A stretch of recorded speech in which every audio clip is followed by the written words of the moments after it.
All right.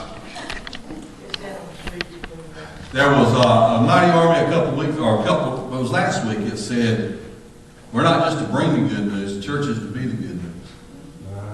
Okay? And this is the way to be the good news. We're getting ready to talk about it. I'm taking it from a different approach. I've taught the grieving cycle on several occasions in different ways, and this is a different one. So we're coming in a whole different direction. And tonight I'm just going to talk about the difference in grief and mourning. I hate to be sucking on this candy, but at the same time, I hate to be coughing, so. I just hope you ain't got a break at the time the sermons with I got a button, no, I got a button in my mouth. That's a lifesaver, see? I checked it. All right. This is a good thought. I want y'all to think about this. Everybody got an outline? Everybody? You got an outline. If you don't have an outline, say I don't have an outline. Okay, everybody's got an outline. All right, here it goes. Who has not questioned the reason for pain? We all have. We've all asked, why do we have to hurt? Why do we hurt? Why do others that seem to be innocent hurt? Why do little children, wearing a heart monitor? It's just hard to understand this stuff. Daniel, when he was a year old, told me he probably wouldn't make it out of the hospital that trip. He wouldn't live to be 17. Of course, you see him now. He's 30 years old and kicking. But, you see this stuff. Why is there so much suffering in the world? Some people have become hardened by their losses. Now, I want you to listen to this carefully now. Some people have become hardened by the losses. Others have become softened. Think about it. Sometimes people need to harden up. Sometimes people need to soften up. God knows what to send you at the right time, or allow at the right time to touch you and make you into the warrior that you are. Some of the best preachers I've seen before they actually went through anything, they had a good message, but it was a shallow message. But after they've gone through that separation, after they've gone through that crazy time in their marriage, or lost a child, or had a crazy mix-up in their ministry, it's after that they became outstanding preachers, because now their message is not empty. Some of y'all, I can look out there right now and tell you, I don't see one out there that hasn't been through something. Okay? And because of that, God uses that to cultivate you. There's times where your heart needs to be hard. There's times where your heart needs to be soft. And God knows what needs to happen, when it needs to happen. So God used their grief to cultivate them into tender, understanding hearts. On the days before his own death, Jesus traveled to the grave of Lazarus to comfort his two sisters in their loss. The Bible says Jesus was not only deeply moved in his spirit, he was also weeping with Mary and Martha. Think about it. He's weeping with them. It may seem paradoxical that Jesus, the one who raised Lazarus from the dead, could not avoid grief in his own life. Because it's a matter of a few days, he's going to be on the cross. Before he goes to that cross, he's beat beyond recognition. But Isaiah foretold that Christ, the coming Messiah, of a man who would understand grief well, for indeed he was a man of sorrows and acquainted with grief. Isaiah 53:3. This is my comfort many, many times. We do not have a high priest who is unable to sympathize with our weaknesses, but we have one who has been tempted in every way, just as we are, yet without sin. Let us then approach the throne of grace with confidence, that we may receive mercy and find grace to help us in our time of need. Hebrews 14:15. I'm going to go to some other versions here.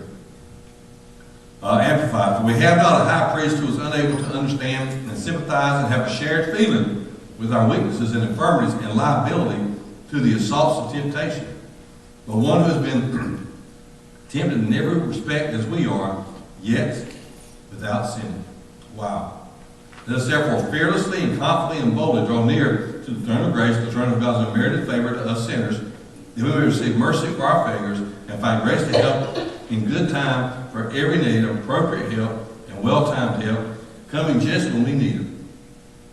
All right? I like this other version here. It says, we don't have a high priest who's out of touch with our reality. He's been through weaknesses and testing, experienced it all, but with sin. So let's walk upright to him and get what we need, what he is so ready to give. Take the mercy, accept the help. So, here it is, 1 Peter 5:7, casting your care upon him, for he cares for you. And that word casting your care literally is talking about taking a burden and throwing it on the back of a beast and strapping it down. We can't carry some burdens. We have to strap it down. The beast had to strap it down to something, a wheelbarrow or something. He was talking about, I'm going to be your beast of burden. Take your problems that you cannot carry. It's too heavy for you. Don't just put it on my back. Strap it to my back. Give it to me securely. If you'll secure it to me, then I will secure you. Wow. You securely give it to him, meaning I'm quit taking it back, quit taking it back. He's going to have it, and he's going to bring security to me. So, what is grief? Now, we're going to talk about grief and mourning a little bit tonight. We're going to go even deeper into the different types of grief, and then we're going to go to the grieving cycle. First off, it's going to be a couple of weeks. More I look at it, more I think it might be 3 or 4 weeks, but we'll figure out when it's time to back out of this. Grief is that painful emotion of sorrow caused by the loss or impending loss of anyone or anything that has deep meaning to you. Impending loss or anticipated loss. They don't even have to be gone. I see people when they get loved ones and they're in the hospital and they're saying, well, they can't live much longer. And I watch people just crumble. Crumble.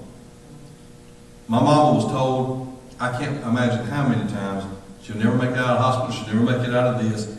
And that's how she got nicknamed Rubber Ball. Because she kept bouncing back. And I refused to go into a grieving cycle. But my sister was in so much of a grieving cycle that she told Mama, well, Mama was actually doing good. One day she went to bed and told Mama, said, if you want to go ahead and be with the Lord, it's okay. I wanted to take her and walk her right upside the knocket. But she was in a grieving process and she was trying, it was anticipating loss.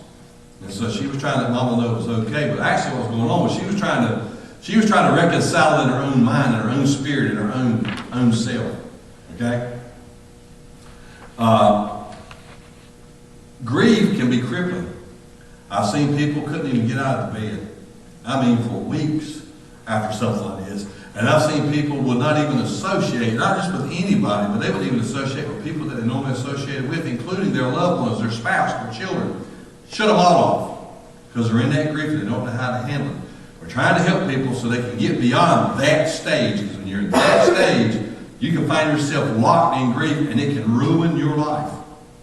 Grief is not there to kill you, it's there to help you.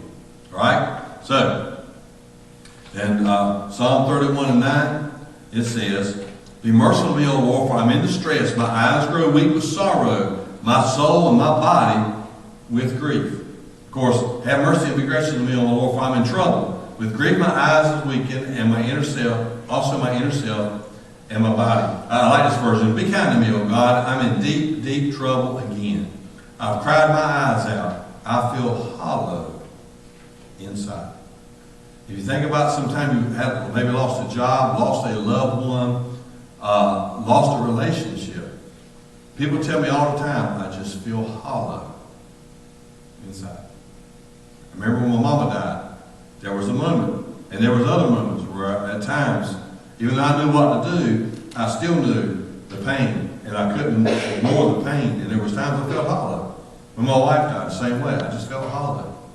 You know, like I was just a shadow, you know. And the same way, other things happen. You feel the same way. And so it's very important that you understand it's normal. You're not crazy. You haven't lost your mind. It's normal. Matter of fact, grief keeps you from losing it. Believe it or not, you think when you're grieving that you're losing it. You're not losing it. Actually, when you're grieving, you're actually gaining. Okay? It's people that don't grieve. It's people that go beyond grief, that won't allow themselves to grieve. They're the ones that get locked up. And when they get locked up, I'm telling you, I've seen them. They're no good for themselves or anybody else. They'll snap at people. They're just, life just passes them by. They don't even care anymore. They just kind of shut up. Okay, so it's very important that you understand grieving is healthy. It is a healthy thing. All right, grief begins in your heart as a normal response to a significant, unwanted loss. Notice those two words, significant and unwanted. Okay, there's certain things that happen in my life over the years. I'm not talking about somebody's death either. But there's certain things that's happened in my life that actually the loss was accepted, the loss was applauded. Okay? Like when I lost 50-something pounds. I've applauded that. You know what I'm saying? I mean, that's a loss I don't care. I love it, you know. But there's also losses, you know, that, well, I could have done with it or done without it. But then there's others, the loss that I wish I never had it and wish I never had to go through it again. And I've told a many person, after losing Mama and after losing Beverly, I said, I would not wish that on my worst enemy. On my worst enemy. I wouldn't want them to have to go through that. So I know that pain. But remember, it's an unwanted, significant loss. Grief is a God-given emotion. Now this is kind of like this kind of here kind of sounds kind of weird, but I want you to listen to me. Grief is a God-given emotion that increases with knowledge about the sorrows of life. The wiser you are about the grief that people experience, the more you yourself will grieve. And you say, wait a minute, that doesn't make sense. Because I walk around most of the time with a smile on my face, even at the funeral home, or even when I was at the hospital. My wife was in intensive care, Mom was in intensive care. I still had a smile on my face, and I wasn't trying to look like a dummy. I mean, but I still had the joy of the Lord. And Daniel later on said, Dad, you're one of the strongest men I know. And I said, it's not strength from me, it's strength from God. And he said, but you smiled. I said, son, your mama wouldn't want me down here crying all up in here. She wanted me to be, to stand up and applaud God in faith that God's got this. And he goes, okay. Well, what I discovered is, actually, the more spiritual mature you get, not age. How many's watched that Cheetos commercial? What that thing is, the little thing, and it says they're checking the cheese, and the cheese is playing practical jokes on and talking junk, and it says, okay, you're not mature enough yet. Okay? Yeah. All right. Well, say the same way. But the more spiritual mature you get, the more sensitive you get to others' grief. You know, it's amazing. Some people just have that gift naturally anyway, but once you become spiritually mature, it multiplies and multiplies that gift. Some didn't have that gift at all and become spiritually mature, and now that comes along with it. But you can get some people and acknowledge and feel that grief. And then we're going, how'd you know I'm hurting so bad? Okay, spiritual maturity. It's a gift from God. Once you become spiritually mature, God gives you gifts to help you in order to do what you got to do. Right? So here it is. When we get spiritually mature, we get more in tune with ourselves, which helps us to get through it faster, but we get more in tune with others too. The New Testament word, Greek word for grief is lupe. Lupe means pain of body or mind. Okay? When Jesus told his disciples he would soon be betrayed and killed, they were filled with lupe. Matthew 17:23, the disciples were filled with grief. Now that's grief. Now we're going to talk about mourning. Now remember, these are two different things. I've heard people put them together, and they really are together, but they're not the same thing. Grief is a condition. I didn't write it down. If you're taking notes, write this down. Grief is a condition. Mourning is a process. Okay? Grief is a condition. A lot of people go in the condition of grief. They can't help it. It happens. You know, you lose a loved one, you lose your job, you lose a child, you lose your pet, something, and you just are thrown into grief. Okay? The problem is, people get thrown into grief, the condition, but they either refuse or don't know how to go into the process of mourning. Mourning helps you work through grief and helps you come out healthy, and it helps you come out, doesn't mean you won't